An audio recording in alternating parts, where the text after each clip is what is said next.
এই লেকচারে আমরা দেখবো স্প্যান্ড অর্গানাইজেশন আর আনস্প্যান্ড অর্গানাইজেশন কথাটার মানে কি, বা এটাকে আমরা আরেকটা ভাষায় বলতে পারি স্প্যান্ড ম্যাপিংও বলতে পারি বা আনস্প্যান্ড ম্যাপিং এও কনসেপ্টটা বলতে পারি।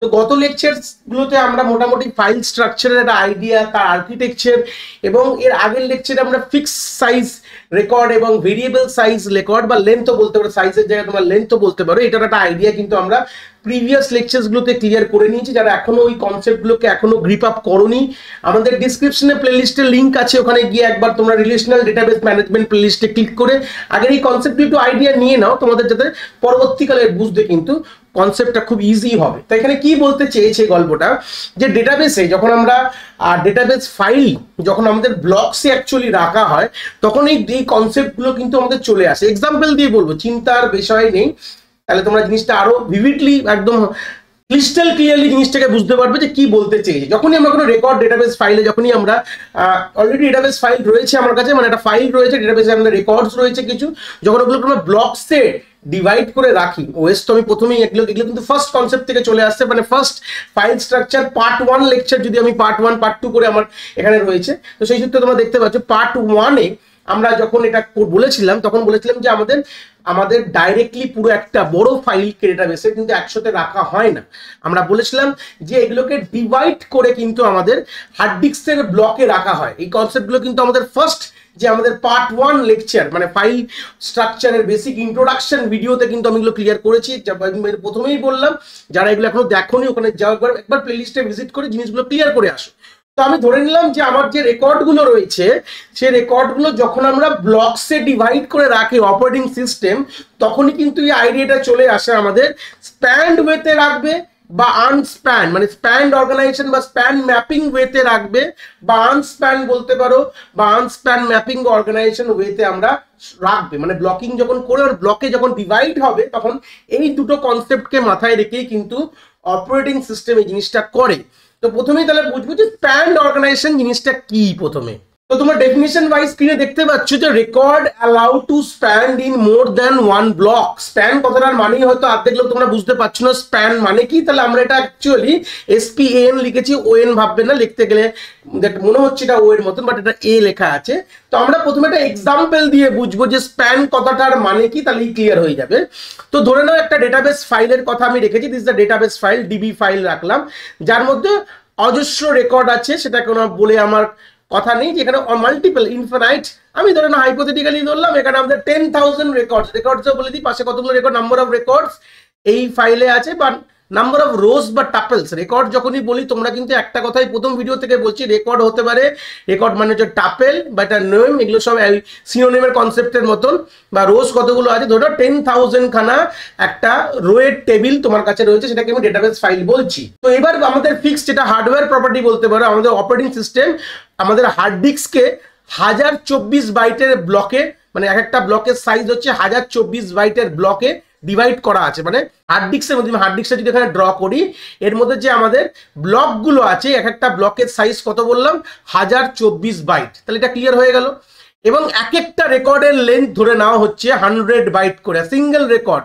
আর সিঙ্গেল রেকর্ডের লেন্থ যদি ধরি আমাদের 100 বাইট করে কিন্তু সেম জিনিসটা রয়েছে। ব্যাস এইটুকু ভাবো যে এক একটা যে আমাদের রো আছে আমাদের টেবিলের মধ্যে, এক একটা রো এর সাইজ কত, 100 বাইট করে। ঠিক আছে, তাহলে এবার ভাবো, এবার একটা আইডিয়া রাখো যে আমাদের কতগুলো, মানে এক একটা ব্লকে কতগুলো আমরা ডেটাকে রাখতে পারবো। কি বললাম, এক একটা ব্লকে কতগুলো রেকর্ড, ডেটা বলতে গেলে রেকর্ড রাখতে পারবো। এটাকে অ্যাকচুয়ালি টার্মটাকে বলা হয়, পরবর্তীকালে দেখবো, এটাকে বলা হয় ব্লকিং ফ্যাক্টর বা ব্লক ফ্যাক্টর বলতে পারো, যে এক একটা ব্লকে আমরা কতগুলো রেকর্ডকে স্টোর করছি। তাহলে সিম্পল কথা, যদি আমরা দেখো আমাদের এক একটা ব্লকের সাইজ কি আছে, যদি ব্লকিং ফ্যাক্টর ক্যালকুলেট করি, এটা BF দিলাম, এটাকে নাম হচ্ছে পুরোটা লিখে দিই ব্লকিং ফ্যাক্টর।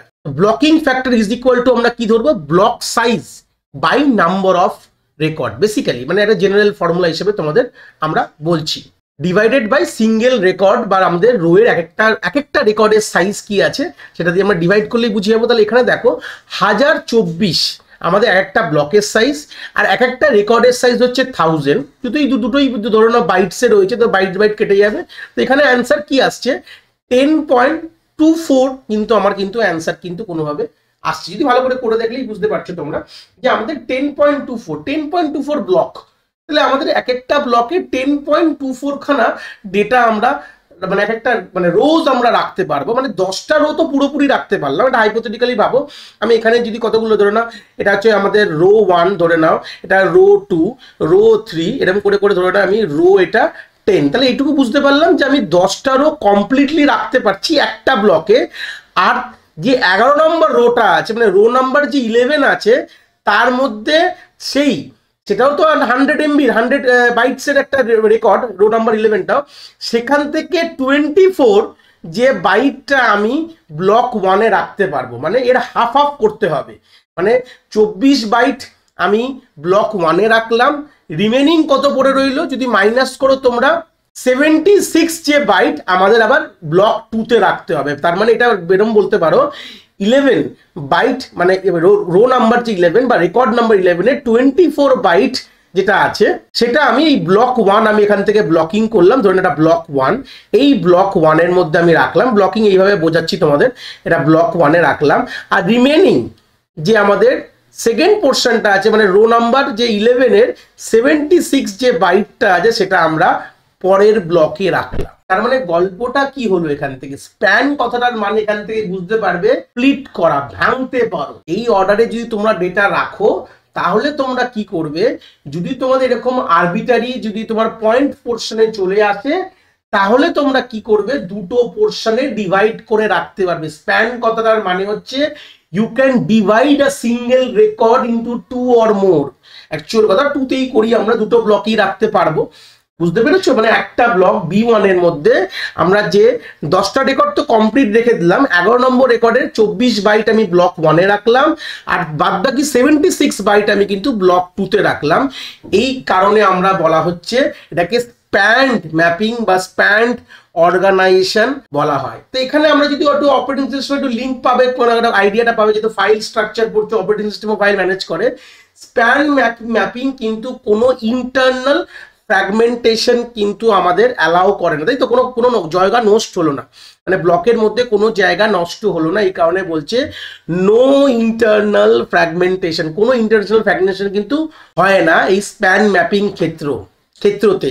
তাহলে বুঝতে পারলাম no internal fragmentation. Span mapping ক্ষেত্রে যদি আমরা এই অর্ডার, এই ম্যানেজমেন্ট বা এই অর্গানাইজেশনের ডেটাগুলোকে স্টোর করি, মানে আলটিমেটলি আমরা কি করলাম, ডেটাবেসের যে অ্যাকচুয়াল যে ফাইলটা 10,000 রেকর্ড বা রো ছিল সেগুলোকে আমরা ব্লকে ডিভাইড করে রাখি, আমরা বলেছিলাম। তো সেই ব্লকে ডিভাইড করলাম, এইভাবে করলাম ব্লকে ডিভাইডটা, যেখানে আমরা এক একটা ব্লকে আমাদের 10.24 খানা করে ডেটা, মানে 10টা কমপ্লিট আর 11 নম্বরের 24 খানা বাইট নিয়ে এরকম ভাবে একটা ব্লকের মধ্যে আমরা রাখা শুরু করে, এবার কতগুলো ব্লক হয় তোমরা যদি ক্যালকুলেশন করো বুঝতে পারবে যে আমাদের এক একটা ব্লকে তো আমাদের কতগুলো করে রেকর্ড 10.24, তাহলে আমাদের কতগুলো ব্লক লাগবে, তাহলে 10,000কে যদি ডিভাইড করো 10.24 দিয়ে তোমরা কিন্তু একটা হাইপোথেটিক্যালি আইডিয়া কিন্তু পেয়ে যাবে কতগুলো ব্লক লাগতে পারে। এটা ক্যালকুলেশন ব্যাপার, তোমরা একটা আইডিয়া কিন্তু এখান থেকে বুঝতে পারছো। তো এখানে প্রবলেমটা কি হয় আর ভালো করে ভাবো, আমরা কি বলেছিলাম এটা ভালো করে দেখলে বুঝতে পারবে। এটা কিন্তু আবার সেই পার্ট 1-এ একটা গল্প আমাদের থেকে চলে আসে, যারা পার্ট 1 দেখোনি আমি এই জন্য বললাম যে প্রত্যেকটা পার্ট কিন্তু ইন্টারলিঙ্ক আর তার মধ্যে খুব ইম্পর্টেন্স রয়েছে। পার্ট 1-এ বলেছিলাম যে আমরা যখন সার্চ করি, কোনো কোয়ারি ফায়ারিং করি, আমাদের একটা ব্লক আমাদের র্যামে আসে, র্যামে আসার পর সেই র্যামের ইন্টারনাল ব্লকে সার্চ করা হয়, যদি পাওয়া যায় ভালো, নাহলে ওই ব্লকটাকে আবার হার্ড ডিস্কে পাঠিয়ে দেওয়া হয়। এটা কিন্তু পার্ট 1-এ আমি বুঝিয়েছি। যারা এই ভিডিও দেখছো পার্ট 1টা দেখোনি, আমি বারবার বলছি ডিসক্রিপশনে প্লেলিস্ট আছে, প্লেলিস্টে ক্লিক করে আমাদের এই ডেটাবেস ম্যানেজমেন্ট সিস্টেম প্লেলিস্টে গিয়ে এই ভিডিওটা, এর আগের ভিডিওটা দেখে নাও, part 1 introduction to file system বা ফাইল স্ট্রাকচার বলে ভিডিওটাই তোমরা ওটা জিনিসটা একবার দেখে নাও। তো সেই সূত্রে ধরে নাও, এবার ভাবো আমাকে যদি 11 নম্বর রেকর্ডটায় কোনোভাবে আমাদের সিপিইউ সার্চ করে দরকার, তাহলে আমাদের কি কথাটা ভালো করে ভাবলে, আমাদের প্রথম ব্লক 1টা যখন র্যামে গেল, র্যামে গিয়ে তার হাফ পোর্শন ডেটা পেলো, আবার পুরোটা তো পেলো না, তাহলে আবার ব্লক 1কে পাঠিয়ে দিতে হবে কোথায়, হার্ড ডিস্কে পাঠিয়ে দিয়ে আবার আমাকে ব্লক 2কে নিয়ে আসতে হবে আমার র্যামের মধ্যে। তাহলে এখানে একটা রেকর্ডকে সার্চ করতে গিয়ে আমাদের দুটো ব্লককে কিন্তু ট্রাভার্স করতে হলো। দেখো ওখানে একটা কথা বলেছিলাম, এই যে ব্লকের মধ্যে রাখছে এটা সবসময় যে কন্টিগুয়াস হবে আমরা ধরে নিয়ে চলছি, এটা তো সবসময় তো অপারেটিং সিস্টেম কন্টিগুয়াস করে না। লিঙ্কড অ্যালোকেশন হতে পারে, আই নোট কনসেপ্ট হতে পারে, ফাইল স্ট্রাকচারটা, তাই না? ওএস এই জিনিসগুলো পড়েছি এবং আমরা পার্ট 1 এগুলো একটু আইডিয়া পেয়েছি, ক্লিয়ার করেছি। তো সেই সূত্রে ভাবো যে একটা রেকর্ড সার্চ করতে দুটো ব্লককে আমাকে নিয়ে আসতে হচ্ছে, তাহলে আমাদের কি হিসাব মতন কি বলবো, আমাদের আইও কস্ট কিন্তু এইভাবে যদি আমরা করি তাহলে কিন্তু আমাদের অনেক বেশি হয়ে যায়। আইও কস্ট ইজ মোর বলতে পারো ইন স্প্যান্ড ম্যাপিং কনসেপ্টে। ঠিক আছে, এটা কিন্তু ইম্পর্টেন্ট টার্মস গুলো এখান থেকে ক্লিয়ার করে দিচ্ছি। স্প্যান্ড ম্যাপিং এক হচ্ছে কোনো ইন্টারনাল ফ্র্যাগমেন্টেশন হচ্ছে না, এক দিয়ে কি আমরা আলটিমেটলি মেমোরি ওয়েস্টেজ করলাম না। স্প্যান্ড অর্গানাইজেশন ক্ষেত্রে কি হয়, কোনো মেমোরি কিন্তু ওয়েস্টেজ হয় না, কিন্তু আইও কস্ট কিন্তু খুব বেশি হয়ে যায়, এটাই কিন্তু গল্পর ব্যাপার। ঠিক আছে, এটা মেইনলি কোথায় ইউজ করি আমরা, ভেরিয়েবল লেন্থ রেকর্ড স্টোর করার জন্য কিন্তু আমরা এই স্প্যান্ড ম্যাপিং কনসেপ্টটা কিন্তু আমরা খুব ইউজ করে থাকি। ভেরিয়েবল লেন্থ রেকর্ড স্টোর করা, লাস্ট লেকচারে আমরা ভেরিয়েবল লেন্থ রেকর্ড কি জিনিস আমরা ক্লিয়ার করে নিয়েছি। যদি এখন এই কনসেপ্টগুলো ক্লিয়ার না থাকে, বারবার বলছি আগেরটা গিয়ে দেখে তারপর এখানে দেখো, বুঝতে পারবে। তো এইভাবেই আমাদের স্প্যান্ড অর্গানাইজেশন কাজ করে, যেখানে আমাদের একই তো ভাবে কোনো মেমোরি, কোনো ব্লকে কোনো মেমোরি ওয়েস্টেজ হয় না, কিন্তু এখানে আইও কস্ট বেশি। কেন কি আমাদের এখানে একটা রেকর্ডকে সার্চ করতে দুটো ডিফারেন্ট ব্লককে আমাদের র্যামে নিয়ে আসতে হয়, বা দুটো ডিফারেন্ট ব্লক আমাদের অ্যাক্সেস করতে হয়। যত ব্লক অ্যাক্সেস করতে হবে আমাদের IO cost input output cost র্যামে কিন্তু অনেক বেড়ে যাবে। একদম সিম্পল কথা, আরো সিম্পল বলতে পারো কস্ট অনেক বেড়ে যাবে। ঠিক আছে, তো এই পেলাম আমরা আনস্প্যান ম্যাপিং কনসেপ্টটা ক্লিয়ার হলো। এবার আমরা সেম এক্সাম্পলটা আমরা আনস্প্যানে গিয়ে আমরা দেখবো।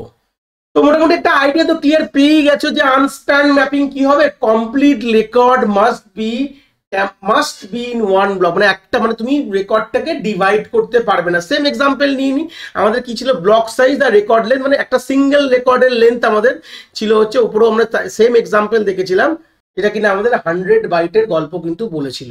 তো সেই সূত্রে যখন আমরা সেম কনসেপ্টটাকে যখন আমরা এটাতে বুঝবো, তাহলে গল্পটা কি হবে, আমাদের ব্লকিং ফ্যাক্টর বা বিএফ কি হলো, এখানে আমাদের 1024 বাই 100 করলে আমাদের কি পেতাম, 10.24 পেয়েছিলাম। বাট এখানে আমরা কি করলাম, সিলিং ভ্যালু নেবো, সরি ফ্লোর ভ্যালু, উপরটা না, ফ্লোর ভ্যালু নিয়ে নেবো। কি নেবো, floor value of this concept হলে কি হবে, 10টা, কমপ্লিট যতগুলো রেকর্ড হয় ততগুলো নেবো, বাদ বাকি আমার জায়গা নষ্ট হোক, আই ডো নট কেয়ার।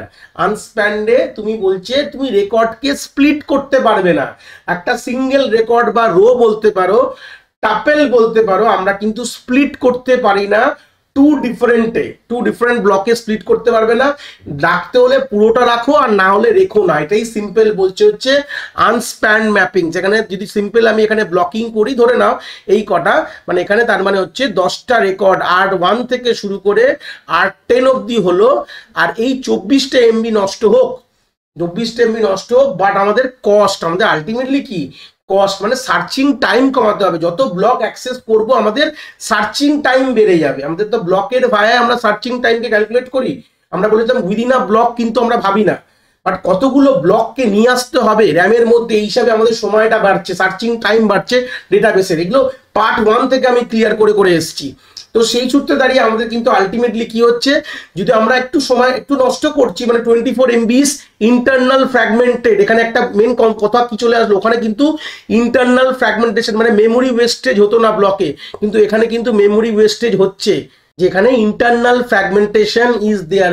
এই ভাবে যদি আমরা রেকর্ডকে ব্লকে স্টোর করি রেকর্ডসগুলোকে, তাহলে কিন্তু আমাদের একটা ইন্টারনাল ফ্র্যাগমেন্টেশনের কনসেপ্ট কিন্তু চলে আসছে। তার মেমোরি কিন্তু ওয়েস্টেজ হচ্ছে, বাট আমাদের যে ইনপুট আউটপুট কস্ট কিন্তু অনেক বেশি, আমাদের IO cost is less, input যে র্যামের মধ্যে আইও কস্ট যেটা আছে সেটা কিন্তু much more lesser than this concept. আমাদের স্প্যান ম্যাপিং এ কিন্তু মেন ছিল আমাদের আইও কস্ট বেশি হয়ে যাচ্ছিল, মেমোরি ওয়েস্টেজ যদিও বা হচ্ছিল না, বাট আমরা কিন্তু মেমোরি ওয়েস্টেজ নিয়ে ভাবি না, we D not think about the memory wastage। আমাদের মেমোরি ওয়েস্টেজের কোনো ব্যাপারই নেই। আমরা আলটিমেটলি আমরা কি ভাবি, আমরা আইও কস্ট কে নিয়ে ভাবি কোনোভাবে, যে কতটা আমরা আইও কস্ট কিন্তু আমরা কম করতে পারবো এই কনসেপ্টে। এটাই কিন্তু বেসিক আমাদের আইডিওলজি।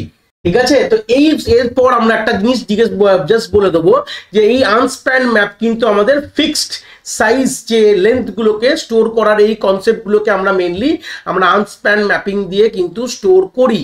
কিন্তু আমরা ইন জেনারেল ধরে নিই সবগুলো যখনই কোনো নিউমেরিক্যাল করবো এর পরবর্তীকাল থেকে এরপরে লেকচার্স অনওয়ার্ডস আমরা যখন নিউমেরিক্যাল দেখবো আমরা সবই কিন্তু আনস্প্যান্ড অবস্থায় ভাবি, মানে যে কোনো কিছু থিঙ্কিং প্রসিডিওর যেগুলো আছে কিন্তু আনস্প্যান ধরে, বা অনেক সময় বলে দেয় প্রশ্নে আনস্প্যান ভাবে নিউমেরিক্যাল করবে কি স্প্যান ভাবে করবে। আমরা এরকম অনেক প্র্যাকটিক্যাল ম্যাথমেটিক্যাল নিউমেরিক্যাল দেখবো, ঠিক আছে, এটা প্র্যাকটিক্যাল বলবো না, এটা নিউমেরিক্যাল বেস প্রবলেমস গুলো কিন্তু ফাইল স্ট্রাকচারের কিন্তু আমরা দেখবো আগামী লেকচার্স গুলোতে, চিন্তার বিষয় নেই। সেখানে আমাদের প্রশ্নে বলবে স্প্যান বা আনস্প্যান, তোমরা যদি স্প্যান দি বা আনস্প্যান না জানো তোমরা করবে কি করে। ম্যাক্সিমাম ক্ষেত্রে সবসময় তোমরা আনস্প্যান ওয়েতেই পাবে, তাহলে তোমার ক্যালকুলেশনটা ইজি হয়ে যায়। আর এখানে এরা দেখে যে এই যে ফ্লোর কনসেপ্টটা সবসময় যে ব্লকিং ফ্যাক্টর ওখানে বার করেছিলাম নর্মাল ছিল, কিন্তু এখানে কিন্তু আর ফ্লোর ভ্যালুটা নেই। ফ্লোর ভ্যালু নিলেই তো হয়ে যাবে, যেগুলো কমপ্লিট যতটা আসবে মানে পয়েন্ট পোর্শনটা ভাগ দিয়ে দিলাম, কমপ্লিট যেটুকু আসবে সেটুকু নেবো, বাদ বাকি যেটুকু রেকর্ড ওয়েস্টেজ হচ্ছে মানে মেমোরি ওয়েস্ট সেটা কিন্তু ছেড়ে দাও, কোনো অসুবিধা নেই। আমরা পরের ব্লক থেকে আবার কমপ্লিট রেকর্ডই স্টোর করবো। আনস্প্যান মানে তাহলে কি বুঝলাম যে রেকর্ডকে কোনোভাবে স্প্লিট করা যাবে না, into block we can not split the record. একটা সিঙ্গেল রেকর্ডকে আমরা দুটো ব্লকে ডিভাইড করে রাখতে পারবো না, রাখতে হলে আমাদের সিঙ্গেল ব্লকেই পুরো কনসেপ্টটা কিন্তু আমাদের রাখতে হবে। তো এই ছিল কনসেপ্ট অফ স্প্যান্ড এবং আনস্প্যান্ড ম্যাপিং। আশা করি তোমরা কনসেপ্টটা খুব ভালো করে বুঝতে পেরেছো। যদি ভিডিওটা ভালো লেগে থাকে অবভিয়াসলি একটি লাইক করো, আর বন্ধু বান্ধবের সাথে শেয়ারও করো যাদের সত্যিই দরকার এরকম ভিডিওর। আর হ্যাঁ, অবভিয়াসলি চ্যানেলে নতুন হলে চ্যানেলটাকে সাবস্ক্রাইব করে দিও এবং বেল আইকনটিকেও প্রেস করে দিও, তাহলে এরকম নতুন নতুন ভিডিওর নোটিফিকেশন তোমরা সবার আগে পেয়ে যাবে। তোমাদের এক একটি লাইকে আমি অনেকটি মোটিভেশন পাই, আমি ফিউচারে এরকম ভিডিও আরো তোমাদের যেগুলো দরকার আমি অবভিয়াসলি নিয়ে আসার প্রচেষ্টা রাখি। তোমাদের যদি কোথাও কোনো ডাউটস হয় তাহলে ভিডিওর কমেন্ট সেকশনে অবভিয়াসলি আমাদের জানাতে পারো, আমি সেইগুলোর সমাধান অবভিয়াসলি করার চেষ্টা করব। তোমাদের যদি মনে হয় স্পেশাল কোনো টপিক আছে যেটা নিয়ে ভিডিও বানালে তোমাদের সুবিধা হবে, সেটাও তোমরা আমায় জানাতে পারো এই ভিডিওর কমেন্ট সেকশনে লিখে। অবভিয়াসলি চেষ্টা করব ফিউচারে সেই টপিকগুলোকে নিয়ে ভিডিও বানানোর কথা। সবাই ভালো থেকো, আর হ্যাঁ, আবার দেখা হচ্ছে নতুন একটি ভিডিওর সাথে।